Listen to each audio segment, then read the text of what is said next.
से बात करेंगे तो पेट्रोल डीजल की कीमतों को लेकर मुख्यमंत्री गहलोत का निशाना। मुख्यमंत्री गहलोत ने केंद्र सरकार पर निशाना साधा है। कहा, कल केंद्र सरकार का एक्साइज पेट्रोल डीजल पर कम हुआ और आज तेल कंपनियों ने 71 पैसे पेट्रोल पर अचानक बढ़ा दिए हैं। अगले कुछ दिनों में इसी प्रकार की एक्साइज कटौती अप्रासंगिक हो जाएगी। उन्होंने ट्वीट किया, आगे लिखा कि केंद्र सरकार को ऐसी औपचारिकता करने के बजाय एक्साइज ड्यूटी को यूपीए सरकार के स्तर पर लाना चाहिए, जिससे आम जनता को असल मायने में राहत मिल सके। और यूपी चुनाव खत्म होते ही पेट्रोल डीजल के दाम बढ़ाए गए, ये भी उन्होंने अपने ट्वीट में जिक्र किया। लिखा कि फिर चुनाव आने वाले हैं तो जितना बढ़ाया उतना भी कम नहीं किया। अब कीमतें कम करने केंद्र सरकार वाह लूट रही है।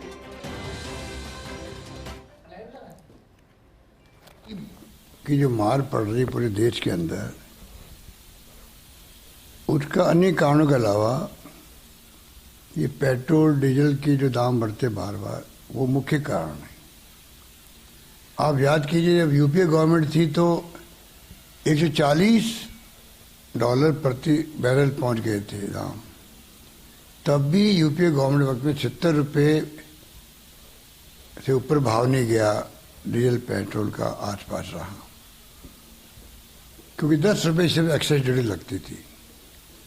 अब आम जनता को तो इन बातों से वो बताते नहीं हैं, छिपाते हैं। उन्होंने 10 रुपये से बढ़ा के 32 रुपये तक कर दिए एक बार तो। और ये भी आम जनता को नहीं मालूम पड़ता है कि उसमें जो मुख्य एक्साइज ड्यूटी होती थी, उसमें राज्यों को हिस्सा बढ़ता था वापस। एक्साइज ड्यूटी इकट्ठा होती थी, वापस बढ़ती थी राज्यों को। वो खत्म कर दिया, राज्यों को खत्म कर दिया, मतलब नहीं के बराबर कर दिया। और दूसरी एक्साइज ड्यूटी होती है एडिशनल, उसको इतना बढ़ा दे वो उनके खाते में जा रही है और भाव बढ़ते जा रहे हैं जो आपके आसमान छू रहे थे। और आपको इस बात का जानकारी है, वैसे तो चुनाव की घोषणा होते ही सारे प्राइस बढ़ने बंद हो गए थे, प्राइस बढ़ने बंद हो गए थे पेट्रोल डीजल के। और जैसे यूपी चुनाव समाप्त हुए, पहले ही हमने कहा था चुनाव खत्म होते ही प्राइस बढ़ाएंगे, वही हुआ। आप देख रहे हैं चुनाव के बाद में लगभग 10 रुपये बढ़ा दिया प्रति लीटर। और कल घोषणा करी है कम करने की, तो उसके मायने क्या हुए? 9 रुपये कम कर दिए, 8 रुपये कम कर दिए। तो ये धोखा देने वाली बात है, जनता को धोखा देने वाली बात है। आज राज्य सरकार को मजबूत करना चाहिए इनको। अगर स्टेट गवर्नमेंट मजबूत होगी तो कोरोना की लड़ाई भी जंग लड़ी जाएगी, लड़ी गई है। अन्य गतिविधियां बढ़ेगी राजस्थान के अंदर भी, पूरे देश के अंदर भी। उसकी चिंता इनको नहीं है।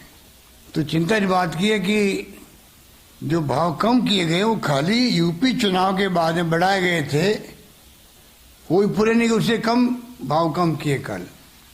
बाबा लूट रहे हैं खाली बिना मतलब की। और उन्होंने जब कम किए, हमारा स्वतः कम हो जाता है वेट। और ऊपर से अभी इको तो मेरे और कम कर दिए, बढ़ा दिए, अभी कल ही आज ही बढ़ा दिए हैं। आम जनता को इनको मालूम है कि उनको पता नहीं लगेगा। तो मैं समझता हूँ कि ये परंपरा अच्छी नहीं है। जनता को राहत देने का वक्त है अभी, क्योंकि कोरोना की मार अलग पड़ी हुई है, रोजगार लोगों को मिल नहीं रहा है, महंगाई बढ़ रही है, देखने की बात है।